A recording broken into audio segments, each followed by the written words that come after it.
y aller sûr. Et si de l'amour, nous avions encore à apprendre. Merci Catherine. Eh bien, bonjour à toutes, bonjour à tous. Merci d'être avec nous pour cet après-midi de dimanche du 14 février. Donc, jour, paraît-il, dédié à l'amour par l'intermédiaire d'un saint, un charmant Saint-Valentin, dont on ne connaît pas grand-chose, si ce n'est qu'il est réputé nous éveiller à ce sentiment d'amour. Donc, nous allons regarder ça ensemble. Évidemment, j'imagine que vous aurez des questions. Je ne sais pas si Catherine va pouvoir les récupérer en cours de route.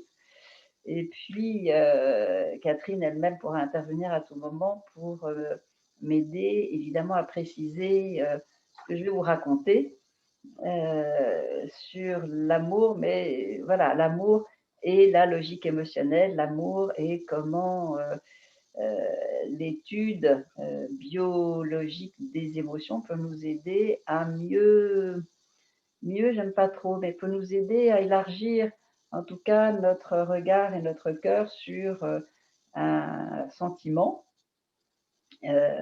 qui est à la fois inhérent au fait même d'être vivant et à la fois qui est devenu presque une exigence aussi dans nos comportements, sous forme d'impératif d'aimer, d'être aimé, de recevoir de l'amour, de donner de l'amour. Donc c'est un vaste chantier, cette histoire d'amour. Et ce que je mettais aussi dans la présentation, je ne sais pas si vous l'avez lu, c'était quoi? C'était sur Facebook, Catherine? Oui, c'était sur Facebook. Sur Facebook. C'est qu'au jour d'aujourd'hui, nous regardons dans notre culture actuelle, nous parlons, nous évoquons le thème de l'amour essentiellement dans son registre affectif. Et donc, c'est aimer, être aimé, aimer les siens, être aimé en retour, la mère qui aime ou les parents qui aiment l'enfant qui aime ses parents. Donc, c'est vraiment devenu au fil des siècles un registre qui est le registre affectif, voire le registre du soin. Et quand on regarde de plus près l'amour, ou en tout cas l'acte d'aimer, eh bien, ça nous permet de rejoindre non pas tant la physiologie qui serait qu'est-ce qui s'allume dans nos neurones ou dans les comment dirais-je, les manifestations physiologiques sous l'effet de l'amour, parce que ça, on est dans la physiologie, c'est passionnant, mais ce n'est pas ce dont nous allons parler aujourd'hui, mais en quoi aimer fait partie du registre de la biologie et en quoi aimer, être aimé, fait partie du registre de la vie. Et donc, si ça fait partie du registre de la vie, ça fait inévitablement partie du registre de la mort. Voilà, donc c'est ça que je voudrais regarder avec vous, et puis aussi de pouvoir étendre comment cette compréhension plus large du sentiment amoureux et de l'acte d'aimer, comment ça peut nous inviter à trouver des réponses lorsque l'amour semble avoir déserté notre cœur et notre esprit, voire notre corps, et quelles seraient les pistes, quelles seraient les indications que peut suggérer la logique émotionnelle dans ce rapport amoureux, que ce soit un rapport amoureux évidemment à l'autre, ça c'est Saint-Valentin oblige, mais aussi un rapport amoureux avec l'être que nous sommes, avec le monde qui nous environne, avec la terre qui est en grande souffrance, avec la nature qui contient même évidemment des organismes ou des organismes comme des virus. Et donc, pourquoi est-ce que nous ne parlerions pas aussi de cet amour-là, c'est-à-dire de cette ouverture, de cette curiosité vers ce qui est présent en soi et autour de soi et qui appelle finalement le sentiment d'amour, qui appelle à aimer et à être aimé. Alors, quand Catherine m'a proposé d'aborder le sujet pour ce 14 février, la première image qui m'est venue, c'est une image qui ne date pas d'hier, mais qui n'est pas non plus si ancienne, qui est la carte du tendre. Pour ceux qui se souviennent du Lagarde et Michard, ou plus récemment des livres que je ne connais pas et qui racontent comment on parlait de l'amour courtois au XVIIe siècle. La carte du tendre, c'était un paysage, on dessinait un pays qui s'appelait le Tendre. Et donc ce pays, avec ses lacs, ses montagnes, etc., le lac de la tendresse, la montagne de la déception, la trahison, enfin, il y avait toute une terminologie qui donnait à voir ce qui est du registre donc de l'amour. Alors à l'époque, c'était effectivement un peu l'amour courtois, mais comment petit à petit la personne qui aime chemine dans un pays, dans un paysage qui est à la fois semé de beauté et semé d'épreuves. Et ça donne, ça rejoint, en tout cas c'est comme ça que je me souvenais de la façon dont s'étudiait, on va dire, cette carte du tendre. Soit on pouvait le regarder comme un chemin à parcourir, et donc une sorte de chemin initiatique qui permettait de découvrir l'autre. En l'occurrence, c'était beaucoup les hommes qui parcouraient le chemin pour découvrir la femme. Ou bien on pouvait le voir comme un chemin, une carte, genre carte routière pour arriver au but, qui était la conquête définitive de l'autre ou de la femme.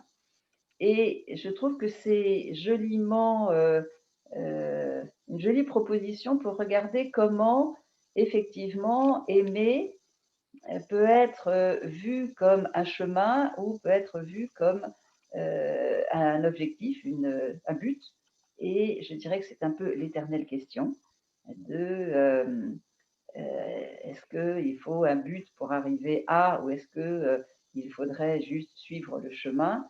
Et évidemment, la biologie nous donne à entendre que c'est l'un et l'autre et que pour arriver au but, il faut suivre le chemin et qu'il n'y a de chemin que parce qu'il y a une intention.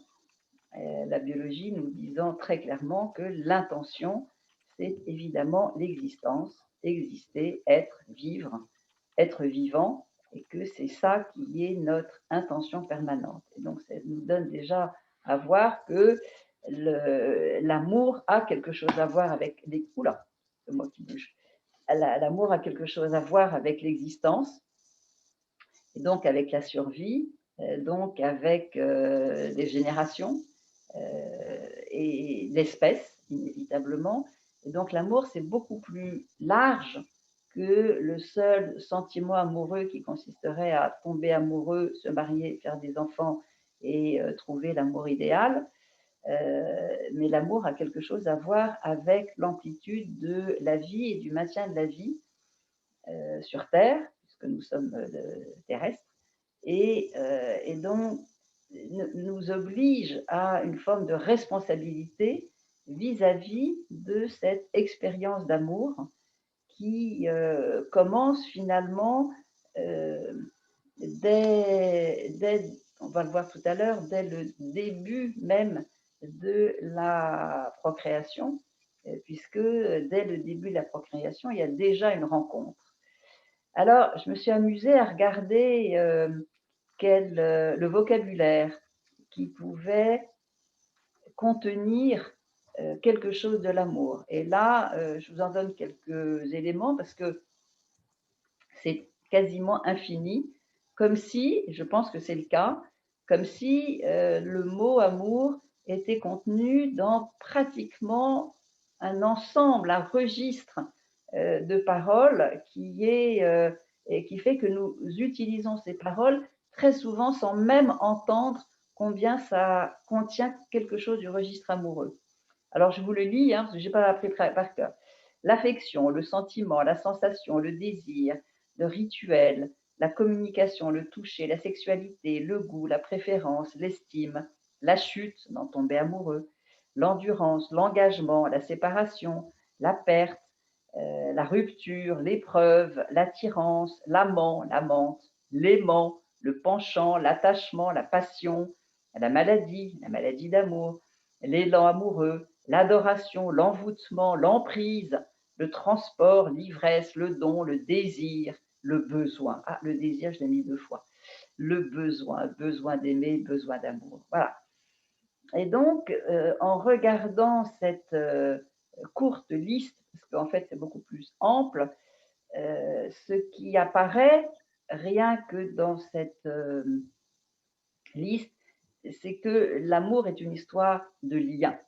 Voilà, c'est le lien qui relie, le lien qui attache, et l'amour raconte quelque chose qui est de l'ordre euh, du lien amoureux, mais beaucoup plus que du lien amoureux, c'est-à-dire le lien qui relie, ça commence par l'expérience, je le disais tout à l'heure, d'une cellule qui rencontre une autre cellule, d'un spermatozoïde qui rencontre un ovule.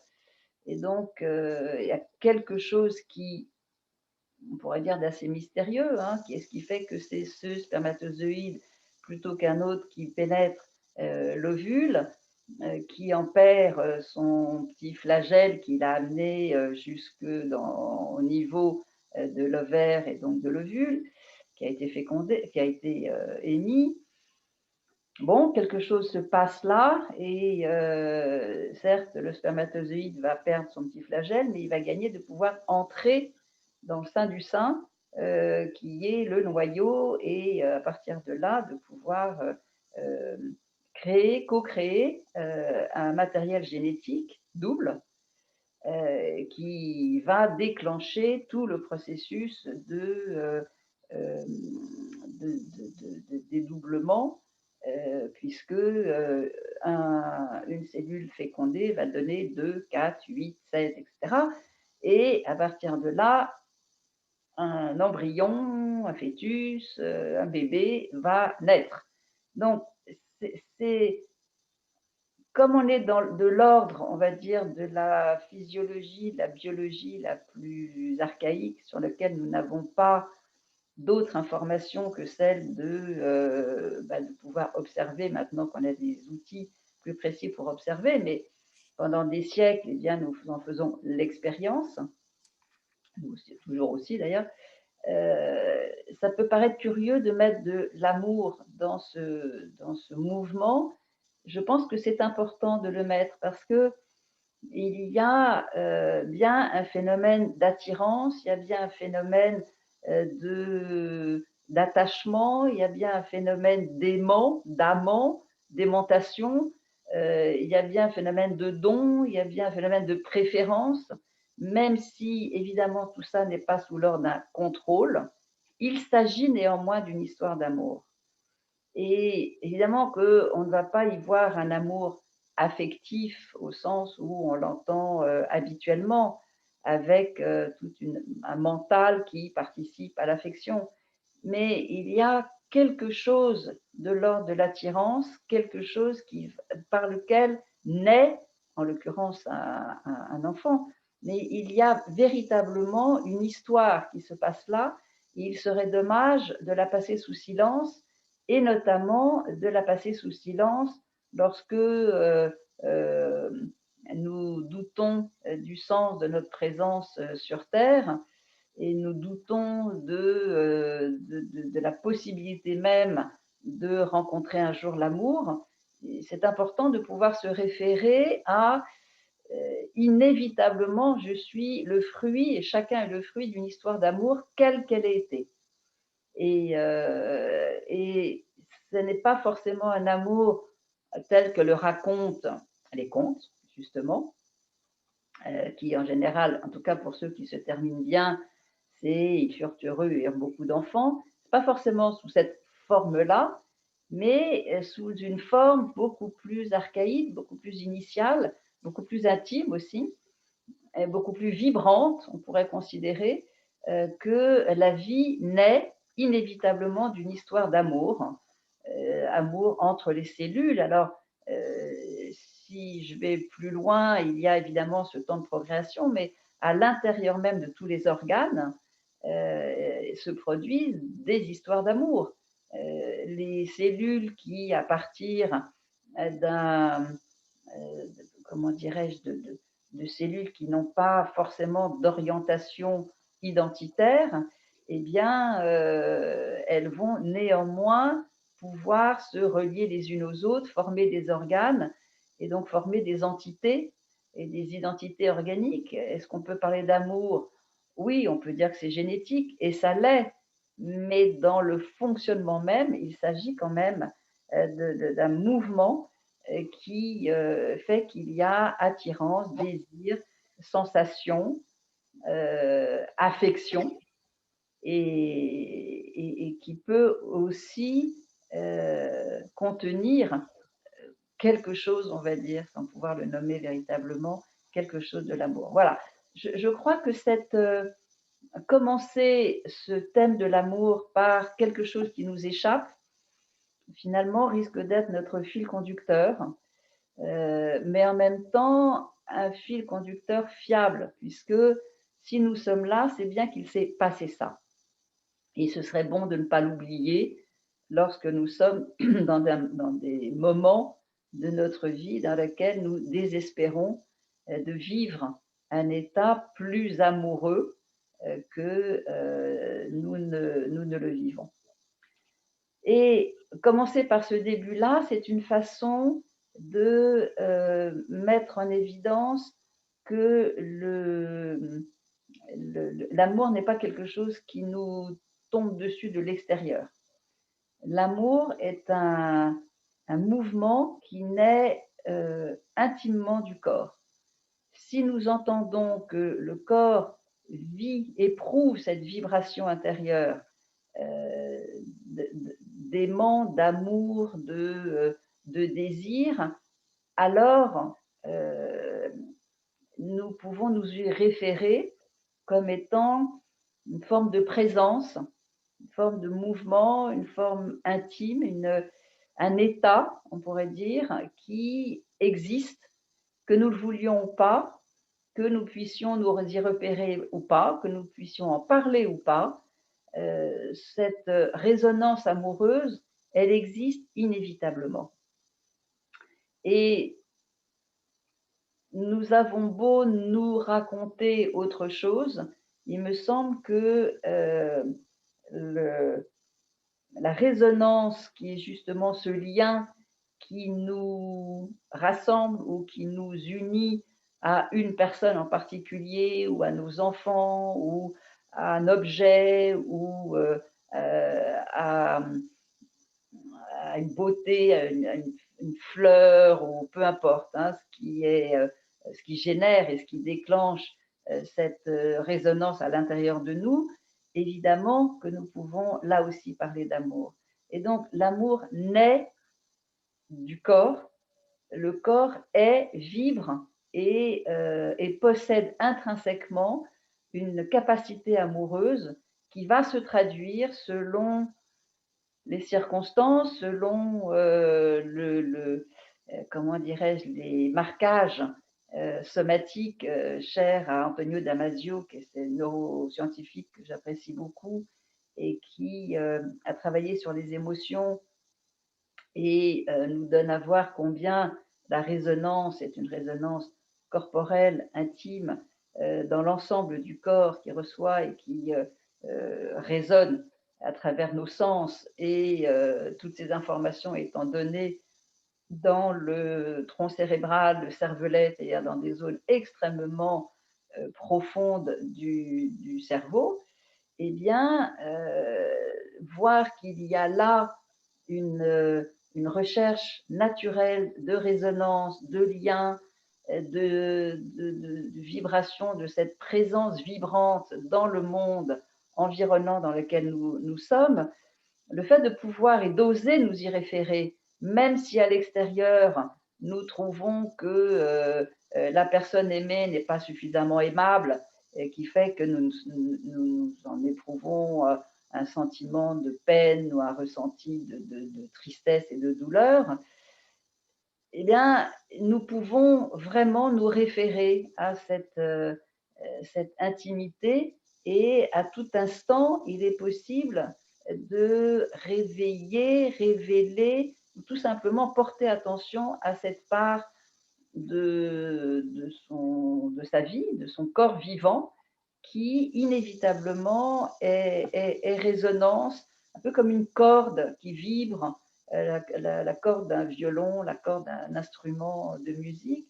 C'est à tout instant, nous pouvons, en y portant notre attention, en y portant un sourire, en y portant un mot aussi, eh bien, nous pouvons réveiller, révéler et éprouver, du coup, cette sensation amoureuse.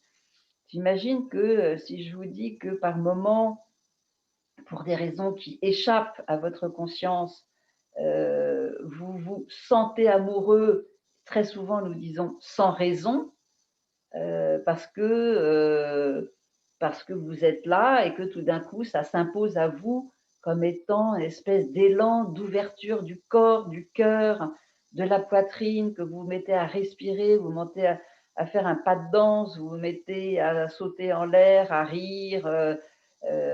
Et malheureusement, la culture nous fait dire rire bêtement ou rire pour rien. Non, c'est jamais bêtement et c'est jamais pour rien. C'est parce que à ce moment-là, vous sentez en vous cette vibration d'amour qui est présente et qui est, qu'on pourrait nommer, Dieu sait si les mots sont souvent pauvres, mais quand même, ils disent quelque chose justement de cette sensation amoureuse qui est présente à tout instant, qu'on se réveille le matin, qu'on s'endorme le soir et toute la journée, c'est possible, y compris en temps de pandémie, ne l'oublions pas. Donc c'est vraiment un point que la logique émotionnelle nous aide à voir, à sentir, parce que la LE, elle nous donne vraiment la possibilité d'une sorte de ralentissement de notre attention. Elle nous donne la possibilité justement d'être ouvert à tout le phénomène sensoriel. Et ce phénomène sensoriel, ce n'est pas forcément toujours agréable, mais c'est toujours présent. Et la sensation que nous éprouvons, c'est toujours une histoire de lien, c'est toujours un rapport avec l'intériorité ou ce qui nous est extérieur et qui raconte comment ça résonne, comment ça vibre entre soi et des informations qui arrivent à nos sens. Et pour ça, la LE est comment dirais-je, une invitation, je dirais pas une pression, ce serait dommage, mais une invitation à cette ouverture et à cet accueil, à entrer en rapport et dans un rapport qui peut être un rapport d'épreuve, mais qui peut être un rapport comment dirais-je, de résonance qui permet de créer ce lien. Donc ça, c'est vraiment important d'entendre que tout commence vraiment par cette expérience d'amour, non seulement dans notre histoire, mais aussi à chaque instant du présent. Et que cette histoire d'amour, on pourrait aussi y voir quelque chose qui est fondamental parce que ça s'impose à nous et nous n'avons pas le contrôle là-dessus, c'est une histoire de goût. Le goût ne se commande pas, souvenez-vous de ce qu'on dit de ça, du goût et des couleurs, etc. Le goût, c'est un des 5 sens et on le réduit souvent à un goût au niveau gustatif, alimentaire, ce qu'on a dans la bouche. Mais en fait, le mot goût est beaucoup plus vaste que ça, c'est-à-dire j'ai du goût pour, c'est exactement ce que l'on guette chez un enfant qui va plutôt aimer justement les mathématiques ou l'histoire ou le dessin ou flâner ou faire du vélo, je ne sais quoi. On va aussi parler de goût, on va aussi parler d'amour et, et ça raconte quelque chose d'une forme d'élan, d'une forme d'appétit, d'appétence, j'aurais pu le rajouter à la liste, hein, mais qui raconte justement ce mouvement d'attirance et ce lien qui existe entre soi et l'objet ou le sujet aimé. Et donc, on entend bien, là aussi, à travers le goût, combien l'amour s'enracine dans l'expérience corporelle et nous pouvons à tout instant, c'est à la fois, comment dire, un peu, l'impression que ça nous échappe, c'est le corps que Descartes nous a décrit comme une machine, on ne sait pas bien comment ça marche ce truc-là, mais donc ça peut à la fois paraître comme, bah oui, ok, d'accord, c'est le corps, et alors, so what, je peux rien en faire. C'est pas ça qui ferait que je vais trouver un amoureux ou une amoureuse. Mais en même temps, ça nous dit où le chercher quand nous nous sentons seuls. Et le fait de le pouvoir le chercher dans l'expérience corporelle, c'est absolument essentiel parce que cette expérience corporelle, elle est notre boussole. La logique émotionnelle, beaucoup la décrivent, dont moi, comme une boussole intérieure. Et c'est vraiment de ça dont il s'agit. Alors évidemment, ça naît dans le corps, ça naît dans ce mouvement d'attirance, ça naît dans cette dimension du goût que l'on a pour une situation, pour un autre, pour un objet. Ça raconte quelque chose de ce qui est éprouvé, comme une épreuve, mais aussi quelque chose que l'on peut apprécier, évidemment, parce que c'est bon. Pourquoi l'amour a une telle cote? L'amour a une telle cote parce que c'est bon pour la vie. Et ce phénomène d'attirance, alors ce n'est pas que bon, puisque nous pouvons aussi en souffrir, mais nous souffrons très souvent de soit la rupture amoureuse, nous pouvons souffrir aussi du fait de ne plus sentir à l'intérieur de soi cet élan amoureux qui fait que nous sommes tout vides à l'intérieur. Donc, il y a toujours cette dimension corporelle et me semble-t-il, hein, c'est toujours avoir à l'esprit combien, enfin toujours, en tout cas retrouver le chemin de cette présence amoureuse, de cette présence d'un lien d'intimité avec la, comment dire, la vibration de son propre corps dans les situations dans lesquelles nous sommes. Évidemment, le point crucial, c'est pour ça d'ailleurs que je l'ai nommé 2 fois dans la liste, c'est l'amour, c'est le désir. Il y a dans le phénomène même du désir quelque chose inévitablement de l'ordre de l'amour. Et la logique émotionnelle nous permet quelque chose d'absolument fondamental, qui est de distinguer le désir du moyen ou de la personne qui va satisfaire ce désir. C'est un point fondamental puisque dans la langue courante, le désir est automatiquement relié à la façon, l'objet, le moyen, la solution pour satisfaire le désir. Or, quand on regarde de près le phénomène biologique de l'émotion, on s'aperçoit que le véritable enjeu biologique, c'est-à-dire du processus même de la vie, le véritable enjeu, c'est un désir d'existence, c'est un désir de vie, c'est un désir d'éprouver la sensation d'être vivant. Et à partir de ce désir existentiel par nature, eh bien, nous allons utiliser des moyens, nous allons développer des habitudes, nous allons chercher à avoir de quoi satisfaire cette existence qui est la nôtre, à la fois sous une forme de sécurité, de qui je suis, de quel sens a ma vie. Donc, le désir va se révéler sous forme d'un désir d'avoir les moyens d'être en sécurité dans la relation, d'être identifié au sein de la relation et que cette relation ait du sens. Et donc, le désir d'existence va se manifester sous différentes formes. Mais c'est toujours important, de la même manière que tout à l'heure, je mettais en évidence combien le rapport au corps et la possibilité de se relier sensoriellement au corps aimant, au corps aimable, au corps aimant, était un point une boussole, hein, comme un point d'ancrage. De la même manière, distinguer le désir d'existence, le désir de sentir la vie en soi, est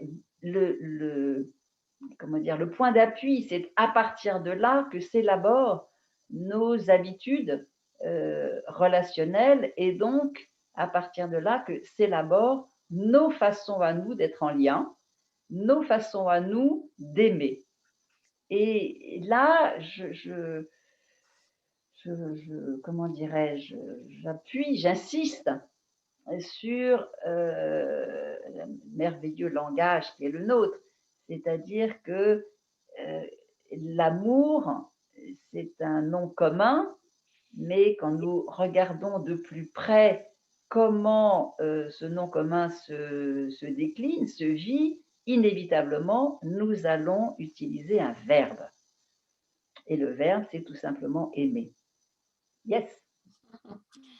Alors, comme des personnes sont arrivées un peu tardivement du fait des petits chamboules Facebook, je t'interromps, comme tu le vois, et je vais préciser un ou deux points, enfin te faire préciser un ou deux points de manière à ce que les personnes puissent y voir clair avant que nous apportions les habitudes. Et je voulais aussi les saluer. Donc, bonjour Marie-Jeanne, bonjour Maryse, bonjour Caroline, bonjour Ajar, bonjour Noéline, bonjour Océane, bonjour Annie, Yaya, Martine, Marie-Josée, etc., etc. Le point, c'est qu'effectivement, j'écoute Catherine quand même, hein, même si j'essaye de résoudre ces problèmes Facebook. J'écoute avec attention Catherine sur tout ce sujet de l'amour, avec toutes ses dimensions fort intéressantes, et avec le regard de la logique émotionnelle, voilà, on est nourri différemment. Mais vraiment, maintenant que vous êtes là, ça y est, posez vos questions. C'est-à-dire Catherine répondra, approfondira un point qui vous paraît, voilà, enfin, qui demande éclaircissement pour vous.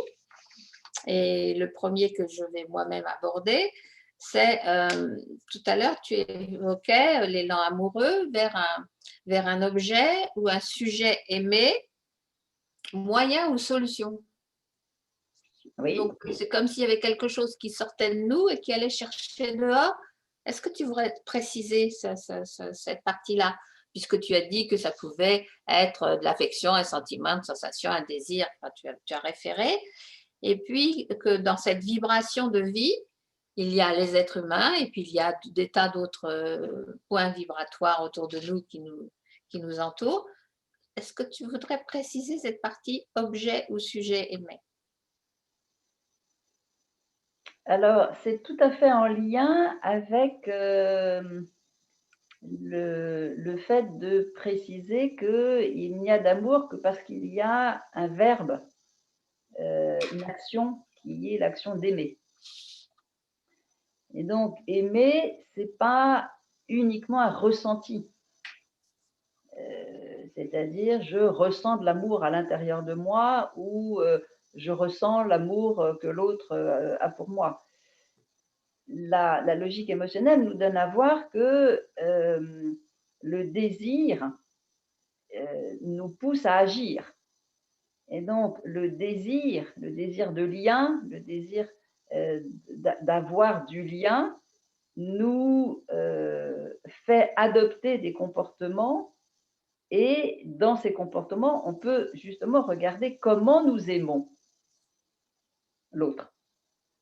Et c'est là toute la différence entre le désir, qui est un désir de se sentir vivant, de se sentir vibrant, de se sentir existant, de se sentir aussi en sécurité, de se sentir reconnu, de se sentir, d'ailleurs, le reconnu, très souvent, les gens ajoutent reconnu et aimé, alors que ce n'est pas tout à fait la même chose, et de sentir de se sentir aussi avoir une place, une cohérence, etc.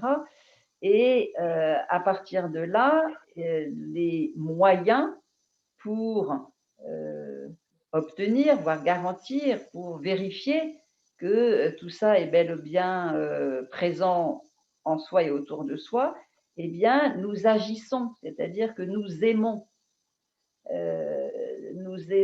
être dans la relation, nous aimons agir, nous aimons faire quelque chose, nous aimons et il y a ce que Gary Chapman appelait les langages de l'amour. L'amour courtois déborde d'invitations à multiplier les langages de l'amour et on ne s'en rend même plus compte tellement ça nous paraît évident, mais chacun a ses propres langages de l'amour, c'est-à-dire ses façons d'aimer. Et donc là, c'est important de regarder comment nous nous y prenons, comment nous aimons ce que nous aimons. Si nous aimons les fleurs, c'est comment nous agissons par rapport aux fleurs. Quand nous aimons l'autre, c'est comment nous agissons dans notre amour pour l'autre, comment nous aimons l'autre. Et donc de porter attention à comment nous faisons pour aimer, comment nous agissons, quels sont les mots, les gestes, les actions, comment dirais-je, comment nous donnons, comment nous recevons, qui participent évidemment à l'acte d'aimer. Et autrement dit, si j'emploie à la place du mot aimer, j'emploie le mot lien, c'est comment nous sommes en lien avec l'autre. Très souvent, et combien de fois je l'ai observé dans le cadre thérapeutique, c'est quand je pose la question de mais comment est-ce que vous-même aimez l'autre, la réponse automatique à 99%, la personne parle de l'autre, de ce qu'il fait, de ce qu'il n'aime pas, de ce qu'il n'est pas, et comment l'autre aime. Assez, pas assez, etc. Très peu portent attention à mais comment moi-même j'aime. Tellement le comment je suis aimée prend le pas sur comment j'aime. La logique émotionnelle, elle a cette vertu d'inviter justement à poser le regard sur comment j'aime. Ce qui évidemment change tout. Et quelquefois, d'ailleurs, on s'aperçoit que la façon dont j'aime l'autre est teintée d'attente ou teintée de vérification si l'autre m'aime ou teintée d'une certaine forme de pression ou teintée de commentaires comme quoi je suis pas assez aimable, j'en fais pas assez, voilà, ou teintée de mais si je suis pas gentil, l'autre va partir, etc., etc. Et donc le comment j'aime pourrait être vraiment le point d'appui de notre approche sur l'amour. C'est-à-dire que l'amour est un sentiment, mais ce sentiment est fortement dépendant de la façon dont j'aime l'autre. Et d'oser regarder si l'amour, en tout cas le geste d'aimer, les gestes d'aimer l'autre, est-il imprégné de mes propres habitudes comportementales qui consisteraient par exemple à vérifier que l'autre me donne la place que j'estime qui est la mienne ou que l'autre est suffisamment gentil et respectueux ou que l'autre me fait suffisamment de cadeaux ou que l'autre m'aide et partage suffisamment les tâches ménagères, ou, etc. Donc, c'est vraiment, et c'est la logique émotionnelle qui permet de voir ça et qui a ce côté très responsabilisant et en même temps parfois très déstabilisant, qui est de ah bon, c'est-à-dire parler d'amour, ça supposerait que je regarde moi comment j'aime. C'est plus dérangeant que d'évaluer si l'autre m'aime et comment il m'aime, à la hauteur de ce que j'attends, parce que justement, ça me rassurerait, et là on rentre dans comment dirais-je, un désir de se sentir en sécurité, ou si l'autre, je sais pas moi, m'admire, où me trouve l'unique, l'exceptionnel, etc. Et là, on est dans le registre identitaire, autrement dit, comment l'autre me considère et comment l'autre me donne une place exceptionnelle. Et donc, évidemment que cette façon d'aimer, teintée, on va dire, d'habitude, d'évitement de tout ce qui est risque, ou teintée d'habitude de lutter et de contrôler pour être certain d'être le seul, l'unique, c'est sûr que la conséquence du sentiment amoureux ne sera pas du tout la même selon comment j'aime. Et ça me fait alors deux choses par rapport à ça. La première, c'est d'entendre que là aussi, la façon dont nous créons le lien est empreinte de notre histoire. Empreinte de notre histoire, alors à la fois dès le début de notre vie, je parlais tout à l'heure de conception, et donc dès le début de notre vie intra-utérine, le premier lien, une fois constitué, on va dire, le noyau génétique de l'ADN, évidemment que ce qui vient à l'esprit de chacun, c'est que le lien intra-utérin est un lien mère-enfant, par le biais du cordon ombilical, par le biais de cette plaque absolument fabuleuse qu'on appelle le placenta, qui est le lieu des échanges, avant même le cordon ombilical, qui est le lieu des échanges mère-enfant, qui est un lieu d'échange qui est absolument extraordinaire. Je racontais il n'y a pas longtemps à une personne que au sein même du placenta, il y a une fabrication de substances qui permet d'éviter que le cortisol, qui est l'hormone du stress, que le cortisol de la mère ne pénètre en trop grande quantité dans le corps de l'enfant. Donc le placenta protège l'enfant d'une trop grande charge en hormones du stress. Donc une plaque, une organisation qui est vraiment une organisation très protectrice de l'enfant, mais aussi protectrice de la mère. Enfin, vraiment, c'est un truc formidable. Et donc, c'est comment nous avons été en lien déjà dans cette vie intra-utérine, puis comment nous avons été en lien dans les premiers temps de la vie comment dire, relationnelle avec notre mère, l'entourage, la fratrie. Évidemment, tout ça s'est mis en place au fil du temps. Comment nous avons été en lien par le phénomène du mimétisme, qui est dû avoir la même chose que ou faire comme. Et puis, à partir de 6-7 ans, comment nous nous détachons du mimétisme pour créer petit à petit une individualité, tout en gardant le lien. C'est comment nous avons été en lien à l'époque de l'adolescence, qui consiste à rester en lien tout en se détachant. Donc, c'est quand on regarde du côté de la construction même de comment je suis en amour, comme disent merveilleusement les Canadiens, et comment je crée, je participe moi-même à la vitalité du lien, qui serait pas trop loin, pas trop près, eh bien là, je peux enfin mesurer comment je m'y prends et quels sont les ingrédients à la fois de don et à la fois de réceptivité. C'est comment je m'y prends pour créer, on va dire, ce lien d'amabilité réciproque. C'est à la fois une histoire de confiance, c'est une histoire de regard, c'est une histoire d'admiration, c'est une histoire de place, c'est une histoire de vraiment la notion de donner-recevoir. On le voit bien dans la vie intra-utérine, c'est du donner-recevoir tout le temps.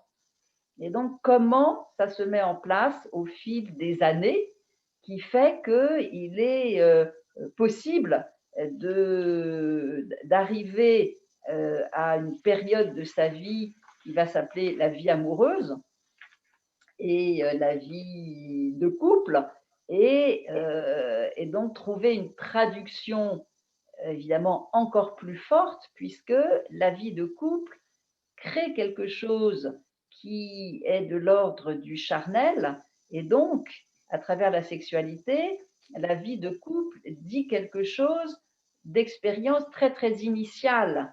C'est-à-dire qu'il n'y a rien de plus charnel que la vie intra-utérine et les premiers temps de la vie, et c'est quelque chose que nous ne retrouverons que beaucoup plus tard dans la création d'une vie de couple, dans l'intimité, dans la sexualité, dans la confiance mutuelle, dans le don et dans le recevoir, dans donner-recevoir, dans la capacité de demander à l'autre et en même temps la capacité de rendre à l'autre.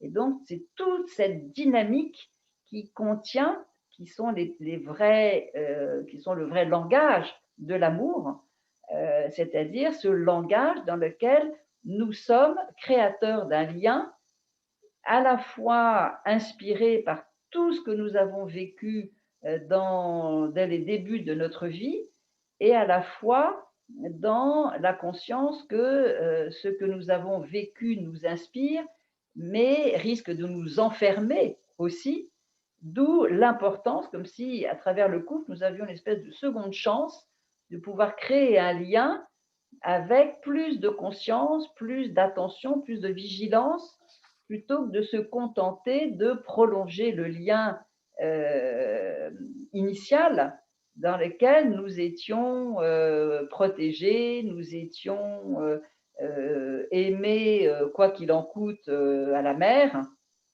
et au père après, c'est-à-dire de vouloir créer dans un couple la même bulle de protection, quand ça a été le cas, que celle que nous avons vécue auparavant.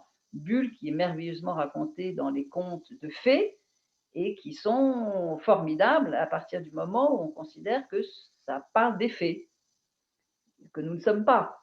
Et donc, nous avons en tant que couple une formidable responsabilité, à la fois à savoir d'où nous venons et comment nous avons comment dire, créé notre propre identité au sein de la relation, et comment nous allons dans le couple inventer, réinventer une façon d'être en lien euh, qui ne soit pas que reproduction de ce que nous avons vécu préalablement. Et c'est un vrai challenge que d'arriver dans le couple, à la fois dans la connaissance de tout ce que nous, je vais employer un mot un peu trivial, trimballons comme habitudes mentales et comportementales qui sont autant d'évidence de toute façon, je ne sais pas quoi, moi, comme je suis pas assez aimable ou je suis trop ceci, pas assez cela, etc., bah, du coup, je ne peux pas être aimée. Donc, du coup, il faut que je sois hyper gentille parce que sinon, si je ne suis pas gentille, je ne vais pas être aimée, je vais être rejetée. Enfin, voilà, cette reproduction purement affective du lien d'amour n'est pas suffisante. Et le couple est véritablement une occasion de construire quelque chose de neuf de ce lien d'amour et de cette vibration intérieure ou de cet élan qui de toute façon nous anime. Il y a, j'avais lu dans un livre qui parlait d'étymologie. Ceux qui me connaissent un petit peu savent que je suis une fan du travail des mots, du langage et donc inévitablement l'étymologie. Et je vous passe tous les détails sur l'étymologie du mot amour et surtout du verbe aimer, mais il y a un lien, vraiment un lien linguistique, hein, de philologie de la langue, du terme lui-même, qui donne à entendre que aimer, c'est choisir. Alors évidemment, choisir, on voit bien, choisir, c'est voilà, il y a un menu qu'on vous propose et je choisis préférentiellement ce que j'aime. Super. Sauf que là, ce que ça nous donne à voir, c'est pas simplement choisir parce que je connais et que j'aime. C'est-à-dire, choisir ce que je connais déjà et ce que j'aime déjà qui fait que le choix de, prendre le risotto, aux champignons, ça va de soi parce que je l'ai déjà goûté, je sais que c'est bon et ça va aller tout seul. Non, c'est choisir au sens de renouveler le choix de l'autre, en l'occurrence, c'est-à-dire veiller véritablement à renouveler ce choix. Et l'auteur a cette phrase tellement jolie qui dit: «Je te choisis toi, même si tu arrives toujours en retard». C'est-à-dire, qui donne à entendre que le choix est véritablement un renouvellement, qu'il ne suffit pas d'aimer, c'était la phrase de Jacques Salomé qui avait écrit un livre en disant: «Je pensais qu'il suffisait d'aimer» et la constatation est toujours la même. C'est ben non, ça ne suffit pas d'aimer parce que aimer ne serait à ce moment-là que le renouvellement de quelque chose de connu et de confortable. Et là, inévitablement, c'est un enfermement en soi dans je me repère à ce que je connais, c'est ce que je veux et je ne veux que ça. Et si tu ne corresponds pas à me rassurer et me conforter dans ce que j'aime, eh bien, je ne te choisis plus et parce que je ne fais pas l'effort finalement de renouveler le choix que j'ai fait. Ce qui ne veut pas dire qu'il faille, comment dirais-je, que ça ne doit évidemment jamais aller jusqu'à la maltraitance de soi-même, puisque le renouvellement du choix, il se fait aussi vis-à-vis de l'être que je suis.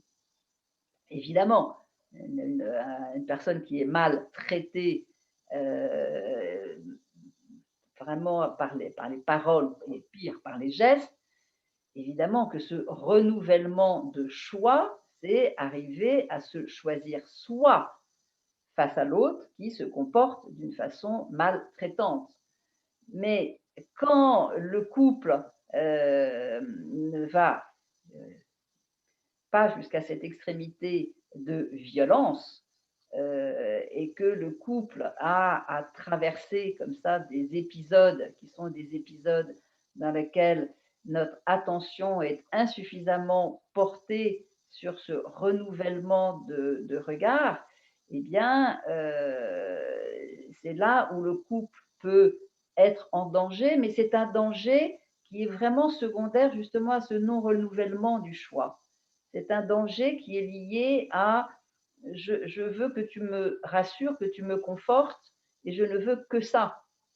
Et si tu ne le fais pas, eh bien, je vais arrêter de t'aimer. Autrement dit, je vais arrêter de te choisir toi, parce que décidément, tu arrives toujours en retard.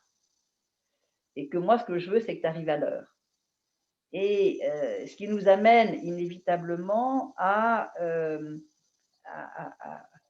regarder, alors ça, évidemment, ce serait euh, un sujet qui pourrait peut-être être d'une autre conférence, mais d'entendre que dans cette histoire d'amour, dans ce lien qui nous relie à l'autre, ce à quoi nous devons veiller tout particulièrement, c'est à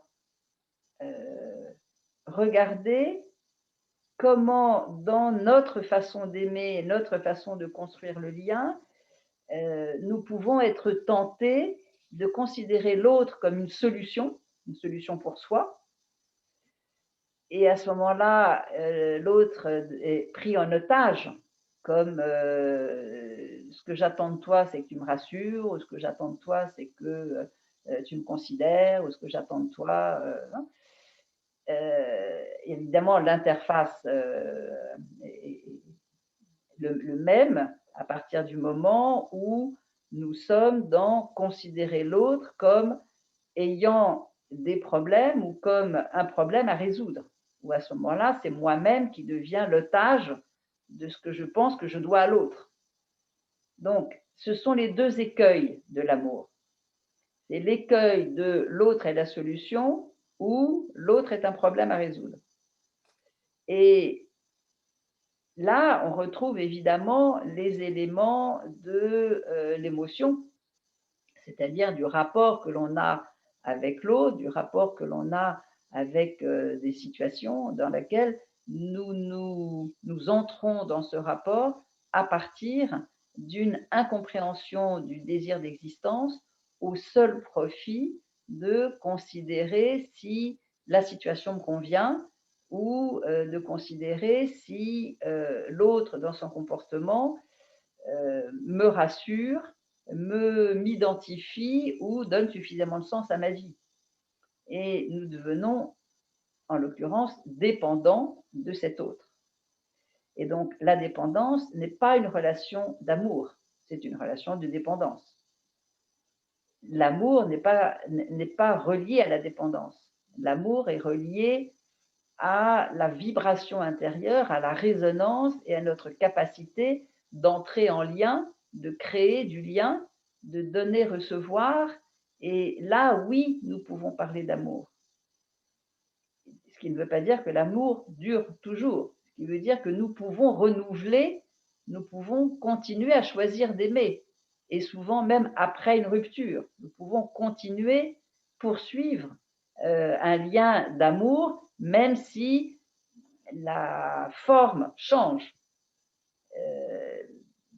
Ce n'est pas le plus important finalement, la forme. Ce qui est le plus important, c'est effectivement la façon dont nous choisissons la qualité du lien auquel nous participons.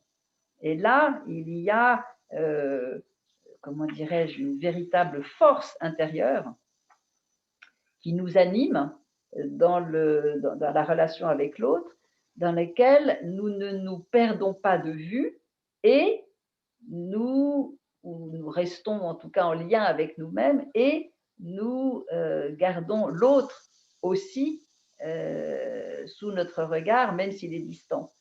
Et je pense que l'amour, il est précisément dans ce mouvement qui consiste à rester fidèle à soi-même et rester fidèle à ce choix que l'on peut faire vis-à-vis de l'autre. Et c'est là, certainement, me semble-t-il, que nous vitalisons le sentiment amoureux. Oui, Catherine. Alors, il me semble que ça pourrait rejoindre une question qui est quel est le regard de la LE sur ce dont on entend beaucoup parler, qui s'appelle l'amour inconditionnel. Alors, force est de constater qu'il n'est certainement pas cet amour inconditionnel dans aimer tout le temps.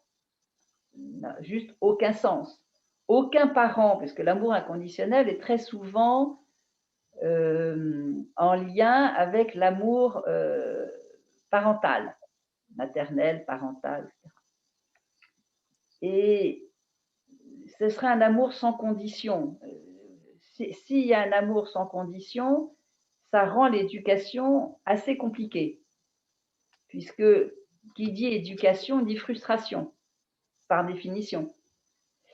Et là, c'est là où la plupart des parents se prennent le chou, comme on dit, dans comment est-ce que je peux éduquer et donc frustrer alors que j'aime. Et ça vient effectivement interroger l'amour inconditionnel. Pour autant, il ne s'agit pas d'aimer sous condition. Je t'aime si. Ça, on le voit dans les couples, alors largement. Hein. C'est je t'aime si tu fais ce que tu fais ce que j'aime. Je t'aime si, oh, je t'aime quand, mais je t'aime si, à condition que. Et donc, il y a posé effectivement une condition au fait d'aimer. L'amour inconditionnel, évidemment, sous cette forme-là, est douloureux, à commencer par celui qui aime sous condition, puisque celui qui aime sous condition, il est sans arrêt dans l'appréhension de est-ce que ça va marcher ou pas. Et on pourrait même dire que un parent aimant son enfant d'une façon inconditionnelle ne génère certainement pas chez l'enfant un sentiment de détente et de confort. C'est-à-dire que ça voudrait dire pour l'enfant qu'à aucun moment, il ne peut faire quoi que ce soit qui pourrait le priver de cet amour inconditionnel. Donc il y a quelque chose j'allais presque dire, d'inhumain dans cette histoire d'amour inconditionnel. Pour autant, ce que nous constatons, c'est qu'un parent, alors je dis un parent avant, je devais dire que j'aurais plus volontiers dit la mère, parce que c'est traditionnellement la mère qui est, et c'est toujours d'actualité, hein, beaucoup plus présente, notamment dans les premiers temps, les premiers soins de l'enfant.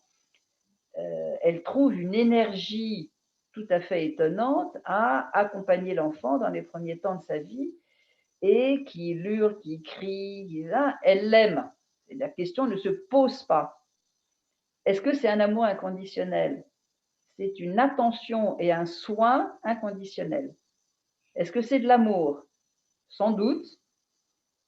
Est-ce que c'est une création de lien? Il n'y a aucun doute. C'est la prolongation, d'ailleurs, pour une mère, d'un lien qui a préexisté à la naissance de l'enfant. Donc, il y a lien. Est-ce que l'amour est inconditionnel? C'est un terme qui est très récent, qui est utilisé depuis très récemment dans la vie relationnelle, on va dire, hein, des enfants. Mais est-ce que c'est une nécessité pour rassurer l'enfant? Je suis absolument convaincue que non. C'est l'idée selon laquelle il faudrait que l'amour soit inconditionnel, ne va rassurer personne, ni le parent qui du coup se sent incapable de faire quoi que ce soit qui frustrerait l'enfant, ni l'enfant qui vit cet amour inconditionnel soit comme une dette, soit comme un dû.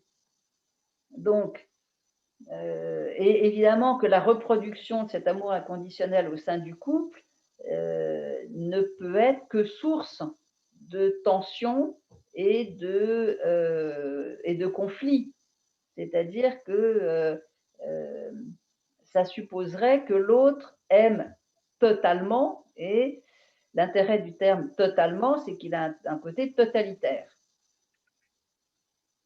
Voilà ce que je pourrais dire sur cette notion. Je préfère largement l'amour renouvelé, comme un acte renouvelé et choisi chaque jour, qui engage à ce moment-là le parent ou l'enfant dans une attention et un renouvellement. Alors que l'amour inconditionnel a quelque chose presque de passif. C'est je t'aime, je t'aime. Voilà, rien à dire sur le sujet. Si, je pense que justement, le fait de choisir chaque jour engage une responsabilité de part et d'autre et me semble beaucoup plus vivant, vibrant que cette notion d'amour inconditionnel. Une autre question, est-ce qu'il pourrait y avoir des façons d'aimer qui ne s'accordent pas? Dans le couple, j'imagine. Des façons d'aimer qui ne s'accordent pas. Peut-être des habitudes d'amour, peut-être. Alors, donc là, des façons d'aimer, on est effectivement dans des comportements, dans des habitudes, dans des actions, et des pensées qui entrent en conflit avec celles de l'autre. C'est ça, quand j'entends ne s'accorde pas, c'est que ça génère du conflit de part et d'autre. Évidemment que plus une personne, je pense que le fait d'avoir des façons différentes peut être un atout aussi, puisque ça peut générer aussi une sorte de complémentarité de part et d'autre. En revanche, lorsque chacun des membres du couple reste attaché à sa façon comme unique façon d'aimer, comme unique façon de se sentir rassuré et que l'autre serait lui-même attaché à son propre modèle, inévitablement, il y a une incompatibilité qui peut se créer. Mais je pense que ce n'est pas une incompatibilité intrinsèque. Je pense que c'est tant que chacun est attaché par son habitude par son modèle, par sa façon d'aimer, qui, qui est comme un refuge, et que l'attachement enferme la personne dans ce modèle, et que, évidemment, encore plus si c'est chacun est enfermé dans ce modèle, inévitablement, il y a conflit. Et ce qui amène d'ailleurs à la, comment dirais-je, à ce qui va permettre justement au couple de renouveler et de faire cet effort de choix. Le moyen, je veux dire, c'est qu'est-ce qui peut être proposé au sein du couple pour que le couple soit, alors il y a les fameux langages de l'amour comme faire des cadeaux, proposer de l'aide, passer du temps, aller au restaurant ensemble, du temps où ils étaient ouverts, de toucher, de caresser. Tout ça sont des gestes d'amour, c'est du langage d'amour. Et évidemment, non seulement il n'y a rien à dire tout ça, mais oui, tout ça fait partie véritablement des langages d'amour. Il y a néanmoins un point qui est, me semble-t-il, j'allais dire encore plus fondamental, c'est d'écouter. Écouter, s'écouter l'un l'autre, écouter l'autre dans son monde, qui va favoriser l'écoute mutuelle. C'est tous comment dire, thérapeutes qui reçoivent des couples disent tous la même chose.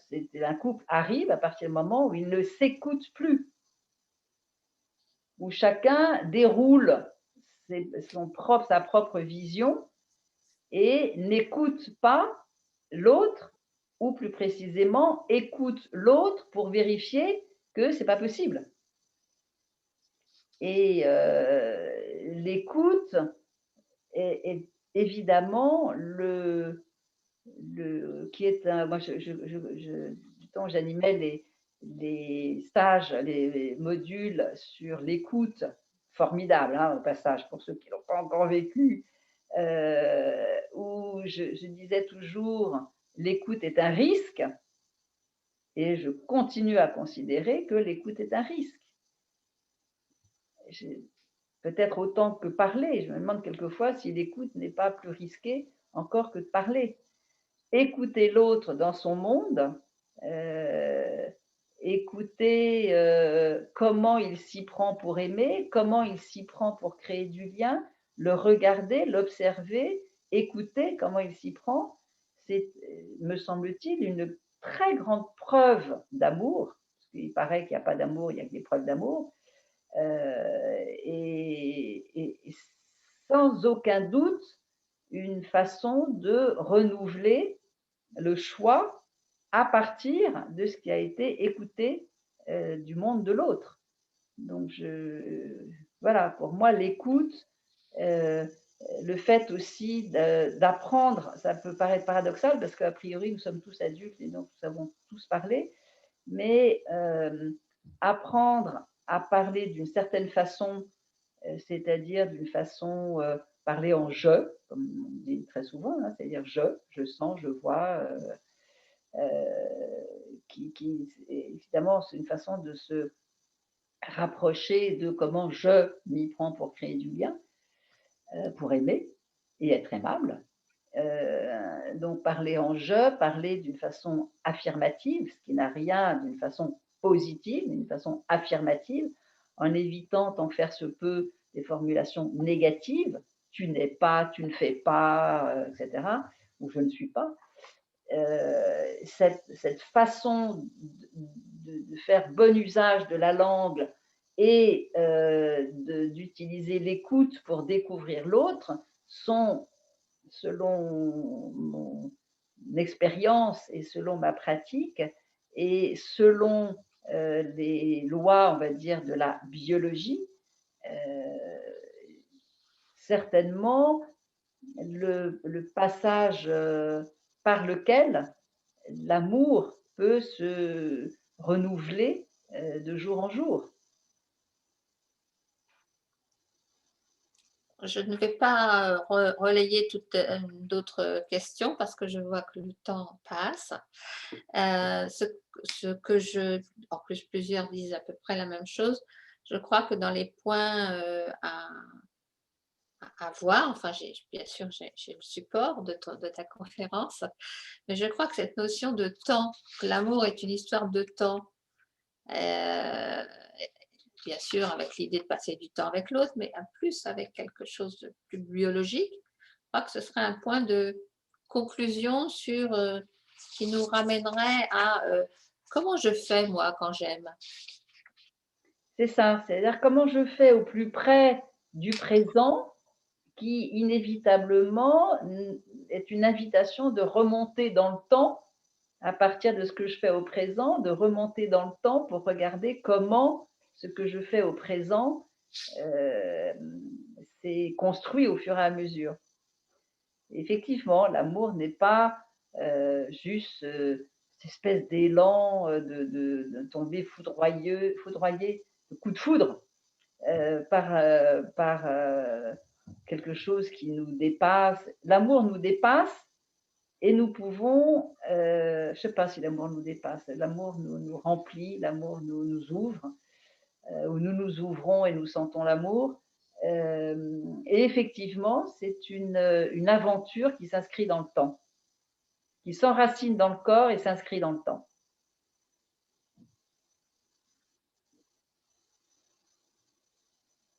Donc nous en arrivons à la fin. L'amour au temps de la Covid, de Saint-Valentin, toujours présent et qui a à sortir de son registre enfantin, disais-tu? Oui, c'est c'est ça la grande aventure d'être adulte, c'est de sortir de la dimension enfantine, sachant que elle a participé à nous construire. Donc c'est pas en sortir, lui tourner le dos, c'est voir comment elle nous a construit, comment elle participe à nous construire et en connaissance des causes, trouver une forme de liberté pour répondre à cet élan. Et l'amour au temps du Covid, c'est comme toute situation d'épreuve, nous invite d'autant plus à renouveler comment nous aimons, à la fois dans une façon introspective, mais évidemment dans le rapport aux autres et comment, en le renouvelant, nous pouvons créer des liens avec d'autres moyens que les moyens habituels. Et donc, c'est évidemment, comme toujours en situation d'épreuve, une épreuve est toujours une invitation à renouveler une habitude. Et donc, renouvelons nos façons d'aimer.